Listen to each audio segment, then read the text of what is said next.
Welcome everyone to Purely Nomad. I am Yash and this is part 4 of the Ride to Alaska series. For those who are new to the channel, this is part of a larger series that covers my journey from New York to Key West to Dead Horse, Alaska. Do check it out on my YouTube channel. I will link it up here. Day 7 began in Gillette, Wyoming, with the intention of riding to Glacier National Park. This meant covering all of Wyoming and Montana today. The roads for most parts were both straight and boring, so let's just jump straight to the mountains.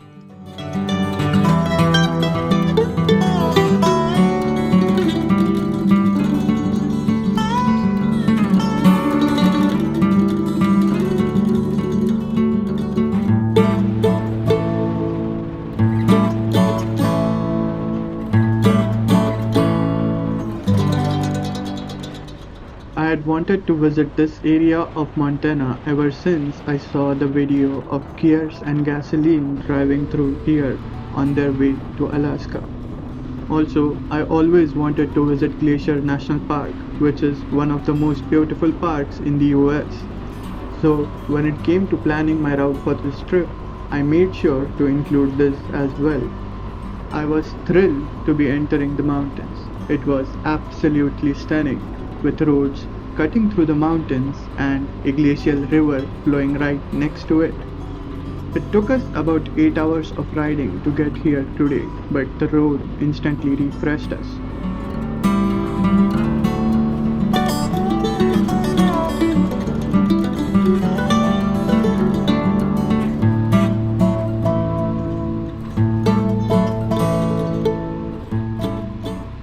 We entered the park through the West Glacier entrance.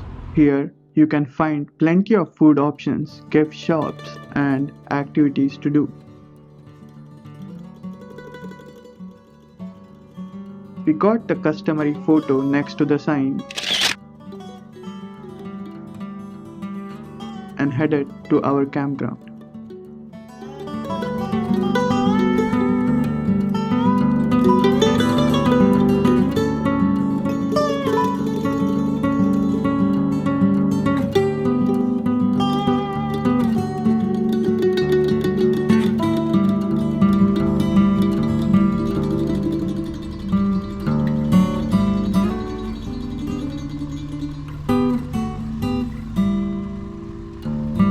Our stop for the night was Apgar Campground. This is one of the most preferred campgrounds and is always completely booked. We had managed to book our spot in advance through the online system, so we drove straight to the spot. I had pitched a tent next to my bike and Ashish camped out in his car. It was one of the most peaceful nights of this trip.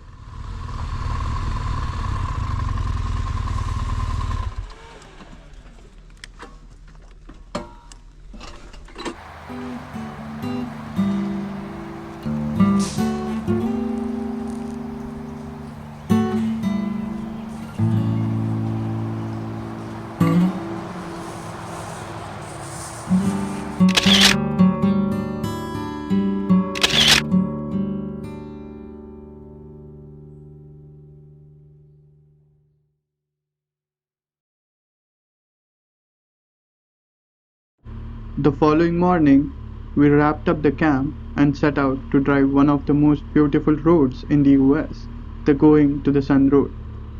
Going to the Sun Road is considered the highlight of Glacier National Park. This 50-mile road takes you through some of the most scenic mountains, waterfalls, and of course, glaciers. Although there are very few glaciers remaining alongside the road, it is still one of the most beautiful roads to drive on. With the increase in tourists visiting this area, the park may require you to get a reservation to enter the road during the busiest seasons. But if you have a camping reservation here, you can enter this road without any reservation. Also, due to its location and harsh winter in this region, this road is only open during the summer months, so do check prior to your visit. With that, let's get back to the road and enjoy the journey.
After 2 mesmerizing hours, we arrived at Logan Pass Visitor Center, the highest point on this road. It's a good place to stop because it's one of the few places with services. As expected, the parking lot was completely full, but I loved the fact that they had designated spots for motorcycles. Another compelling reason to ride a motorcycle.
After that incredible descent, it was time for me to say goodbyes to Ashish and Glacier National Park and head to Calgary for the night. Despite the fact that it was only a 3 hour ride to Calgary, I decided to leave early and meet the person who would be working on my bike at the service center to discuss any necessary repairs. Also, this was my first border crossing on this trip and I did not want to make any mistakes by reaching late. The immigration process took all of 30 seconds, and after the lady at the desk asked all of the standard questions, I was in Canada. From here on out, it was all metric. One more calculation to perform every time you see a posted speed limit.